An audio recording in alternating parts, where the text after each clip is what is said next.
Какие-то грязные облака у нас сегодня. Что солнце под ними красное, кажется, вон.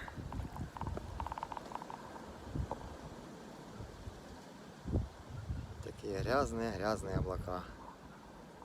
Небо стало вот таким.